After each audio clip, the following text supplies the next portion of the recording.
Ang kwentong ito ay hango sa totoong buhay. Karanasan ito ni Tarman. Taong 1967, Isla ng Talim, Rizal.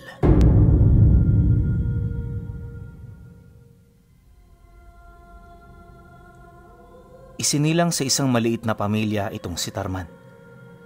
Pangingisda ang pangunahin nilang hanap buhay, kaya sa paglaki niya, sanay na siya sa buhay sa lawa. Malaki ang sakop ng lugar na yon, pinuno. Yun nga lang, malayo sa mga syudad at kabayanan. Para marating mo ito, kailangan mo pa noong gumamit ng bangka para makatawid. Noon ding unang panahon, kokonting tao pa lamang ang naninirahan sa lugar na yon, kaya naman kalat na kalat pa ang mga kakaibang istorya ukol sa pag-iral ng mga nilalang na hindi nakikita. At dahil sa lumaki siya sa isang relihiyosong pamilya, lahat ng bagay na naririnig niya sa mga matatanda, pinaniniwalaan din niya. Para sa kanya, walang saysayang pananampalataya kung hindi ka marunong tumingin sa ibang paniniwala.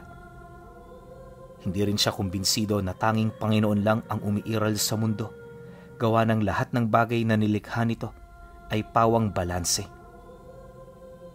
Kung merong liwanag, meron ding kadiliman. At kung merong mahirap, meron ding mayaman. Ganon ang kanyang paniniwala, kung saan sinusuportahan naman ito ng maraming tao sa lugar nila.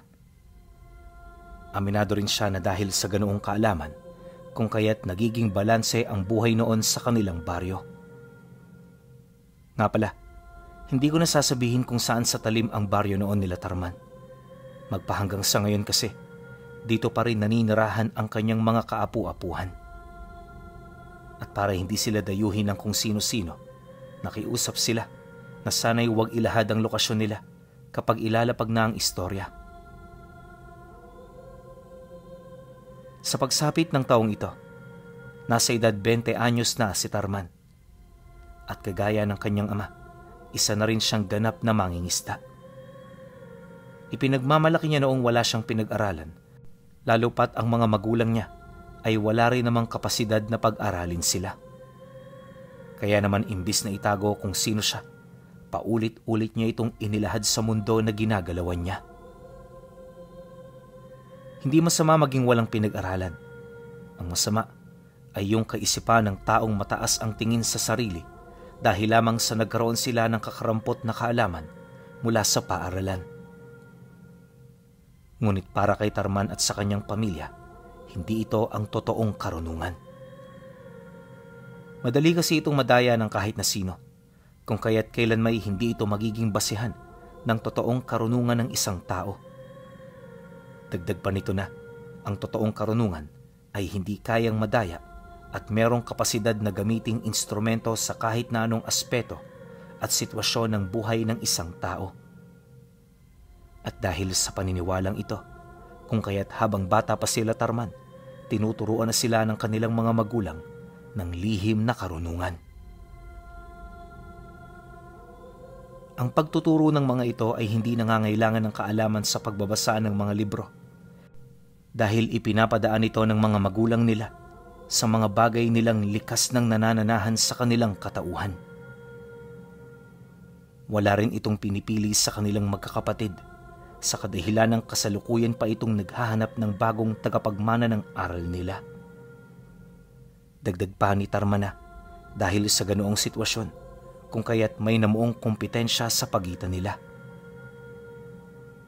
Ayon kasi sa kanyang ama, hindi sa edad sila magbabase ng tagapagmana ng aral, bagkus ang tinitingnan nila ay ang kakayahan ng gabay nito. Kapag malakas ang gabay, kahit gaano pa man yun kabata, yon ang pipiliin nilang mag-asawa. Bagay namang naging daan upang patuloy na magsikap itong si Tarman, alang-alang sa kagustuhan niyang makuha ang pamana na magmumula sa mga magulang niya. Sa paglipas ng mga araw at buwan, umikot lang sa trabaho at pagsasanay ang kanyang oras at atensyon. Dugo at pawis ang pinuhunan niya rito hanggang sa mahubog niya ng husto ang kanyang katawan. Nabanggit kasi noon ng kanyang ama na sa pagtanga ng ganoong abilidad, hindi sa lahat ng oras sa gabay sila nakadepende. Minsan, kailangan din nilang kumilos upang maipagtanggol ang kanilang sarili gamit ang kanilang kakayahan. Dahil sa ganoong rason, kung kaya't ito ang isa sa pangunahing pinagtutuunan niya ng pansin. At bago pa man siya noon tumungtong ng 23 anyos, hubog na ang kanyang katawan. Napakalakas na rin niya, kaya naman hinangaan siya ng tatay niya. Hindi naglaon, pagretiro ng mga magulang nila, nagsimula na ang pagpili. At kagaya ng inaasahan, sa kanilang magkakapatid, si Tarman ang pinaboran. Hindi lang dahil sa kanyang lakas, bagkus maging sa kanyang talino at sa husay niyang magpasya. Matapos namang makapagdesisyon ng kanyang ama, hindi nagdalawang isip ang kanyang mga kapatid na suportahan siya. Wala itong ipinakitang inggit, gawa ng noon pa man, alam na nila na si Tarman ang magmamana. Pagkatapos ng halos buwan ng mga rituales at paghahanda, nakuha na niya ang lahat ng abilidad ng kanyang ama.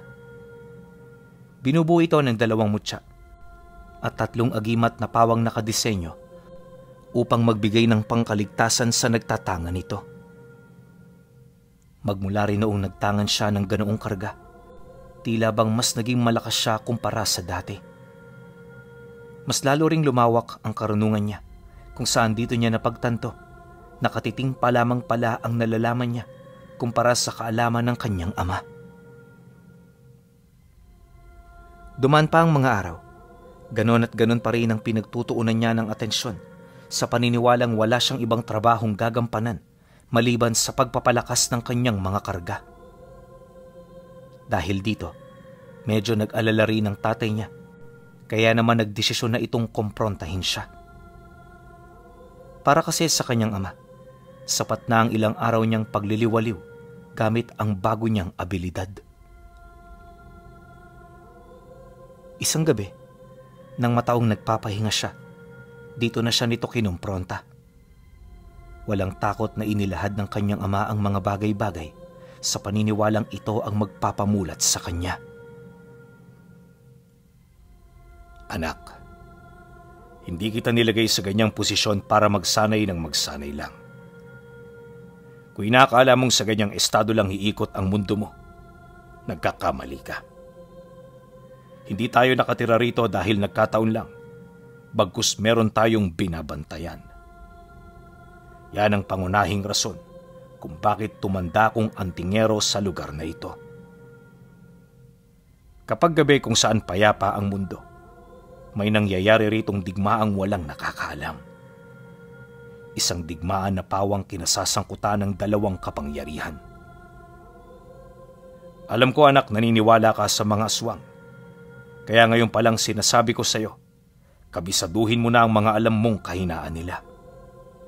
Sapagkat ang mga nilalang na yan ang magiging mortal mong kaaway. Dagdag pa nito na, sa bawat pagsapit ng kalaliman ng gabi, tumatawid sa malalaking parte ng lawa ang mga aswang na galing sa mga kabayanan. Gabi-gabi itong pumupunta sa kanilang lugar dahil ang isla ng Talim noon ay kilalang pugad ng mga aswang. Hindi lang isang pamilya ang nakatira rito, kaya naman sa loob ng ilang siglong pamumugaran ng mga ito, walang kahit ni isang tao ang nagawang makapagpalayas sa kanila. Nabanggit din ng kanyang ama na bilang na tao pa lamang ang nakarating sa pugad ng mga ito, kaya naman nanatili silang walang ideya sa bilang ng mga ito. Ngunit base sa haka-haka ng mga matatanda, maaaring umabot sa 200 katao ang bilang ng mga aswang na namumugaran. Naniniwala kasi silang hindi lang ang pugad nito sa ibabaw ng lupa ang pangunahin nitong tirahan, bagkus ay nakagawa na rin ito ng mga lagusan sa ilalim. Marahil yon ang ginagamit nila para imbakan ng labi ng kanilang mga biktima. May posibilidad din na dito na sila nagpaparami nang sa gayoy maging ligtas ang kanilang mga kababaihan buhat sa mga hindi inaasahang banta. Matapos naman itong mailhad ng tatay niya, dito na ito nagsimulang magsalita ukol sa kanyang obligasyon. Ayon dito, iisang bagay lang ang dahilan kung bakit niya tinangan ang lahat ng abilidad nito. At yun ay walang iba, kundi ang mapigilan ng pagdami ng mga nilalang. Naniniwala kasi ang tatay niya na kapag paulit-ulit nila itong tatambangan, may posibilidad na manghina ang kanilang angkan hanggang sa mawala na ito ng kapasidad na makapagparami pa. Pagtatapat pa nito sa kanya na hindi lang sila ang nakaisip ng ganoong plano. Pinagpasapasahan na ito ng kanilang mga ninuno at sa paglipas ng panahon, naging tradisyon na ito ng mga antingero sa isla. Mariin din itong inilahad na yon ang punot dulo ng buhay nila at ang rason kung bakit umiiral ang mga katulad nila. Matapos naman itong mailahad ang mga bagay na kinakailangan niyang malaman, hindi niya maiwasang makaramdam ng kaba. Alam ni Tarman na nagsasabi ng totoo ang kanyang ama, kaya naman napag-isip-isip niya ang digmaang kinakaharap nila. Nasisiguro rin niyang hindi magiging maganda ang buhay niya kung sakali mang ganun nga talaga ang trabaho ng mga kagaya niya. Anak, bukas maghanda ka. Pupuntahan ko ang mga kapanalig mo. Kayo ang bagong henerasyon, kaya kailangan niyong magtulungan upang matupad natin ang dakilang gawaing matagal nang ipinasa ng ating mga ninuno. Kayo ang aming pag-asa, kaya hangad ko na magkaroon kayo ng maayos na ugnayan sa bawat isa. Wika ng kanyang ama, matapos nitong mailahad sa kanya ang lahat ng bagay na kinakailangan niyang malaman. Pagkarinig niya sa sinabi nito, hindi na siya umimik. Nang mapansin naman niyo ng kanyang ama, agad naman niyang umalis sa harapan niya. Pagsilay naman niyang papalabas na ito ng bahay, pasimple naman niya itong sinundan hanggang sa bumungad na sa kanya ang napakalawak na lawa.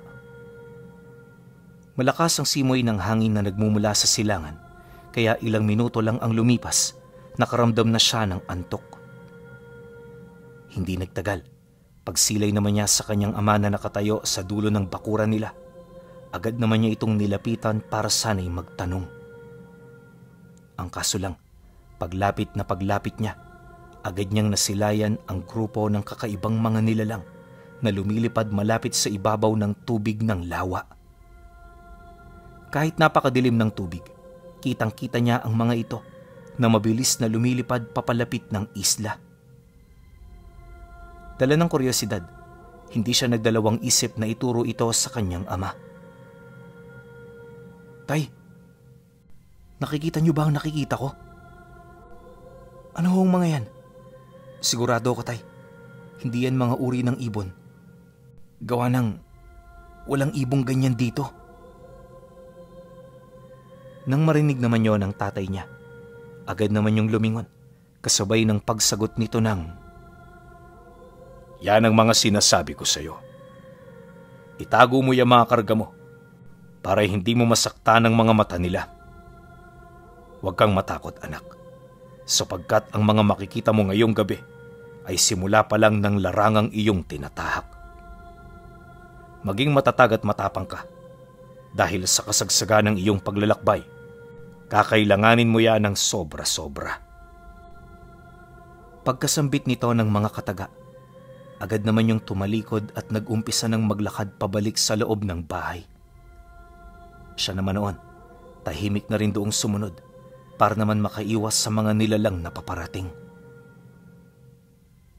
Maya-maya pa, pagpasok nilang dalawa, doon pa lamang sila nakarinig ng malalakas na pagkumpas ng mga pakpak sa langit. Hindi nila mawari kung saan ito nagmumula, pero malakas ang kanilang kutob na nasa malapit lang ang mga ito.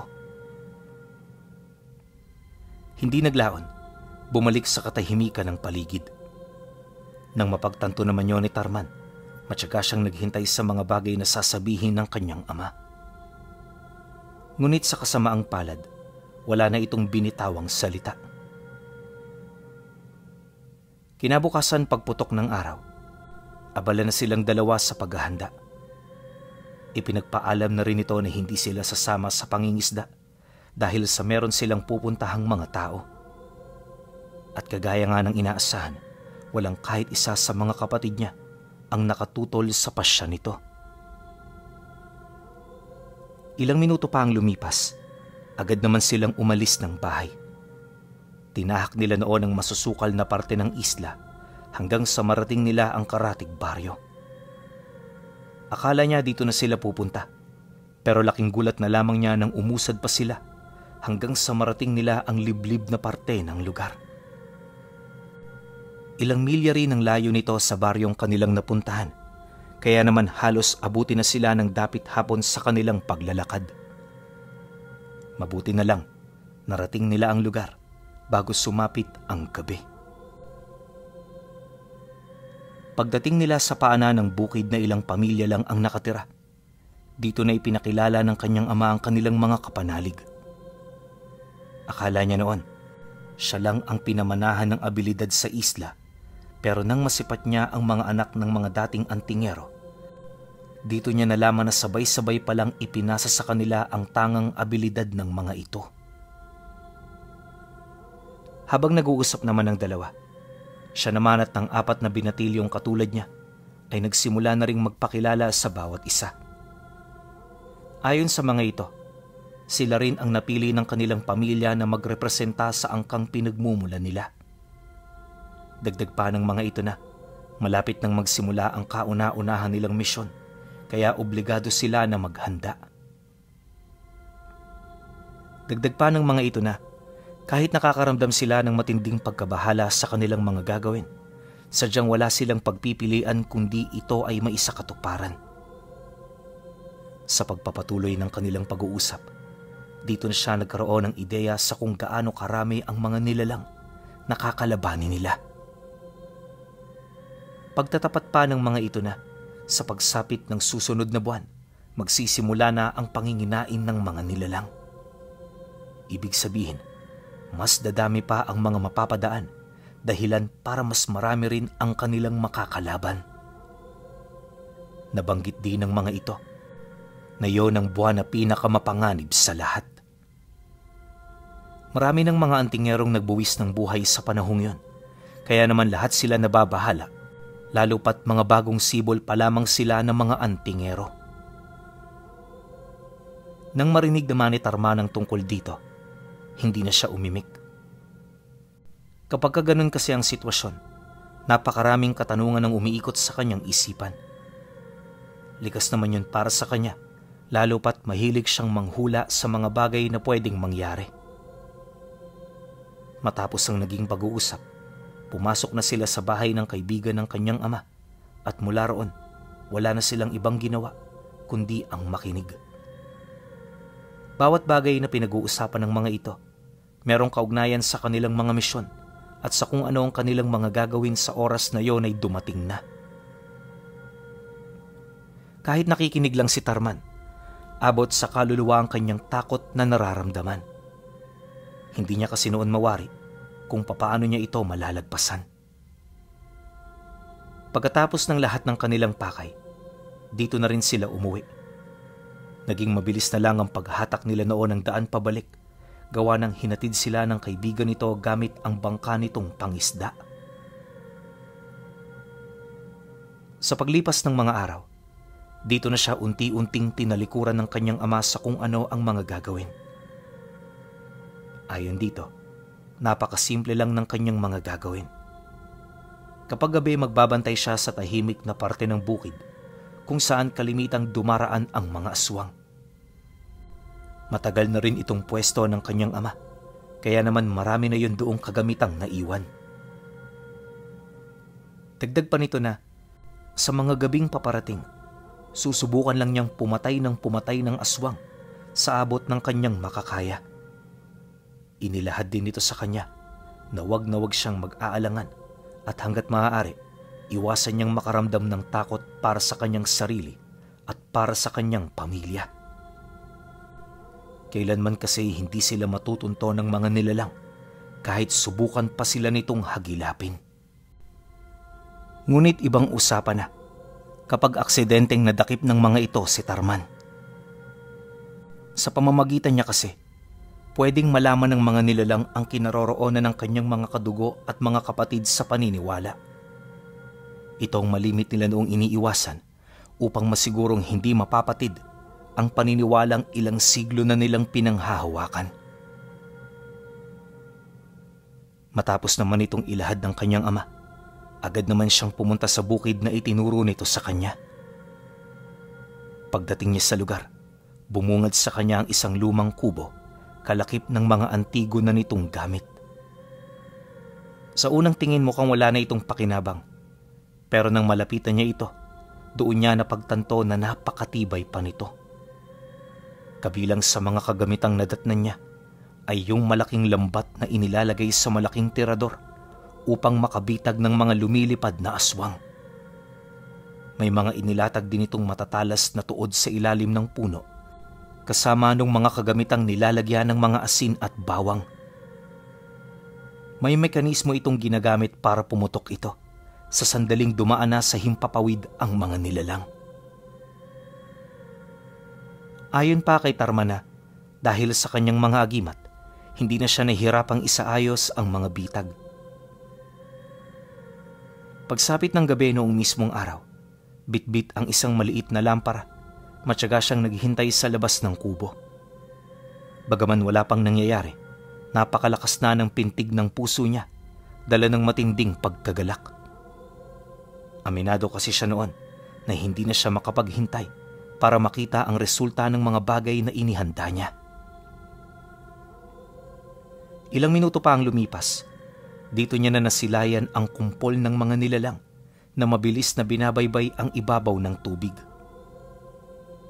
Bagaman napakadilim sa lawa, hindi niya maipagkakailang nasisipat niya ang mga ito. Marahil, kabilang yon sa abilidad ng tangan niyang mutya. Paglapit naman ito sa pangpang ng isla, agad naman yung lumipad papaitaas. Napakabilis ng mga ito, kaya naman hanggat malayo pa, pinakawalan na niya ang mga bitag na hawak-hawak niya.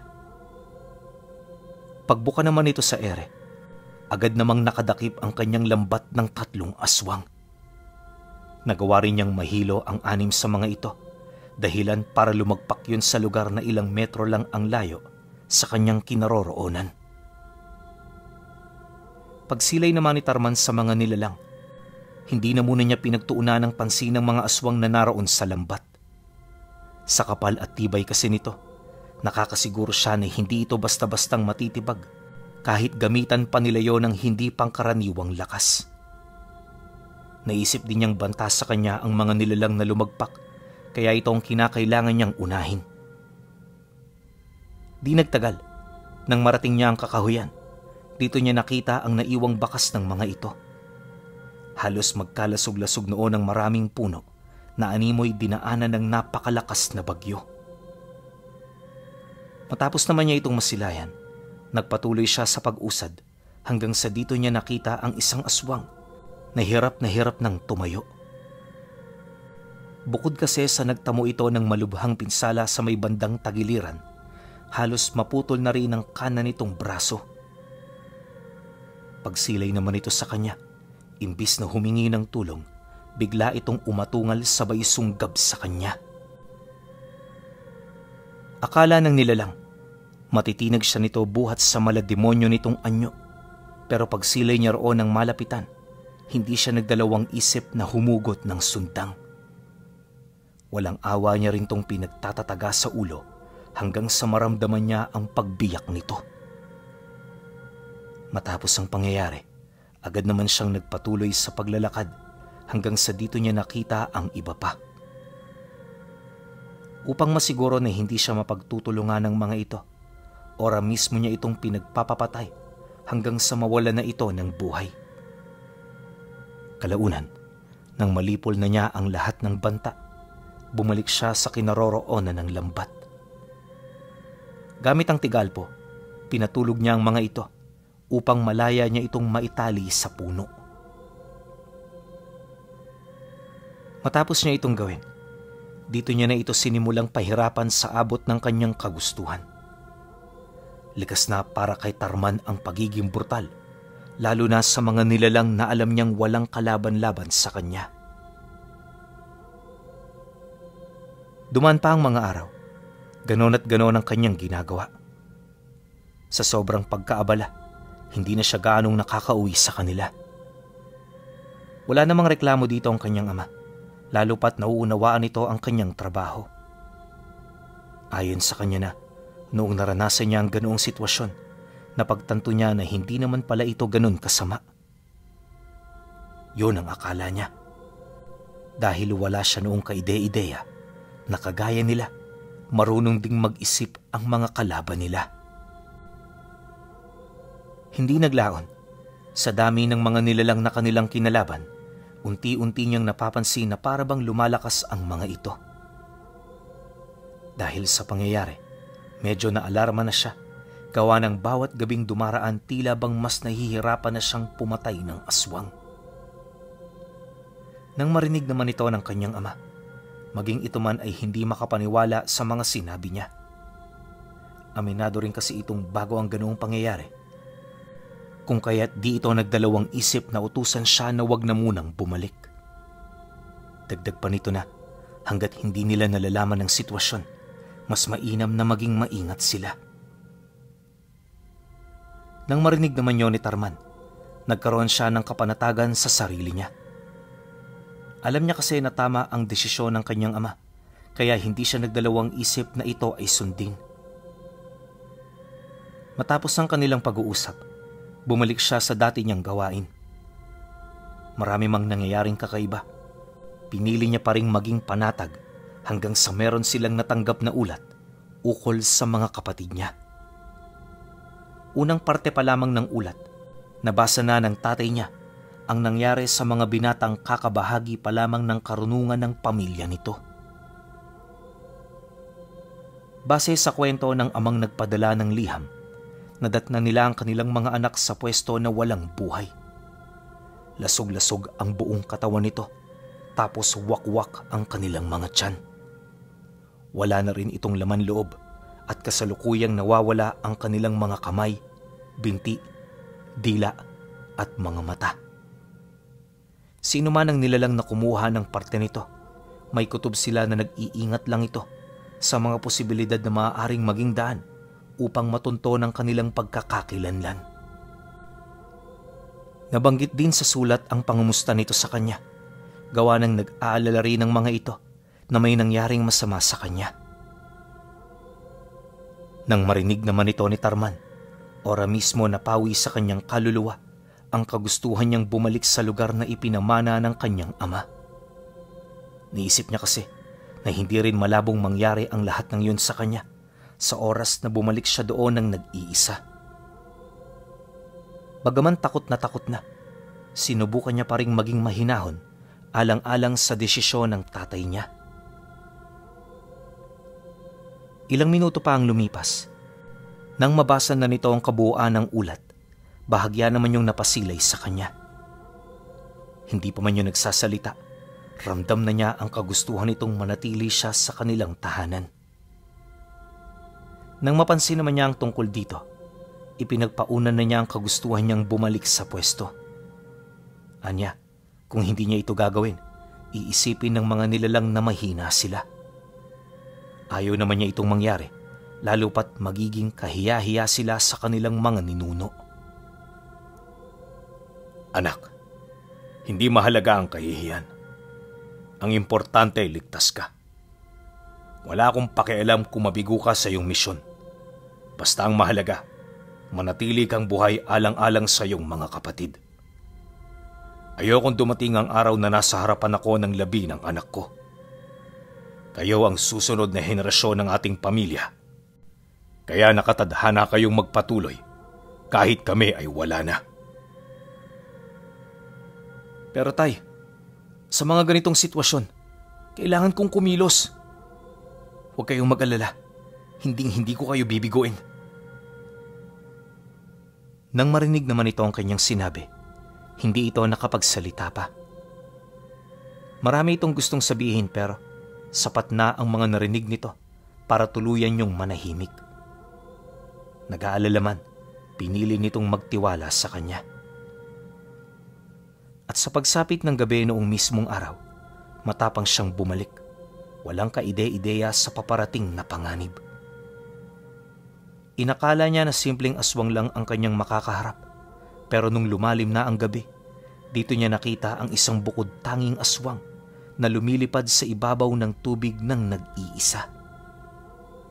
Malayong malayo ito sa mga nilalang na una niyang nabiktima, kaya naman pinagmasdan niya ito ng maigi hanggang sa ginamit na niya ang lahat ng kanyang pambitag. Nahuli naman yun ng lambat, pero pagbagsak nito, kitang-kita niya ang mabilis nitong pagrupok kahit gawa yun sa espesyal na materyales. Maya-maya pa, bigla itong nilamon ng apoy kasabay ng pagsilay niya sa pagkilos ng nilalang na nahuli niya. Dahan-dahan itong naglakad papalapit hanggang sa magpang-abot na silang dalawa. Nang masipat naman niya ito ng malapitan, laking gulat na lamang niya nang mapagtanto niyang napakabata pa pala nito. Nakangisi ito habang nakatitig sa kanya. Animoy meron itong binabalak na hindi kaaya-aya. Dahil sa pangyayari, agad naman siyang naghanda. Ngunit hindi pa man niya nahuhugot ang kanyang sandata, nakalapit na ito sa kanya.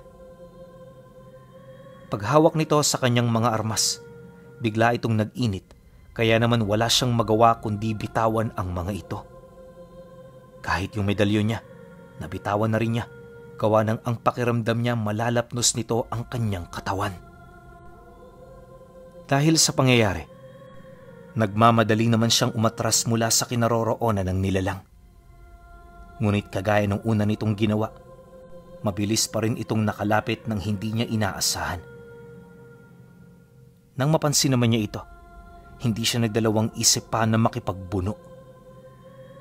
Alam niya kasi na yun na lang ang paraan na meron siya, kaya naman hindi siya nagdalawang isip na ito ay gawin. Ngunit maging sa pisikal na kumbate, alam niyang siya ang nasa alanganin.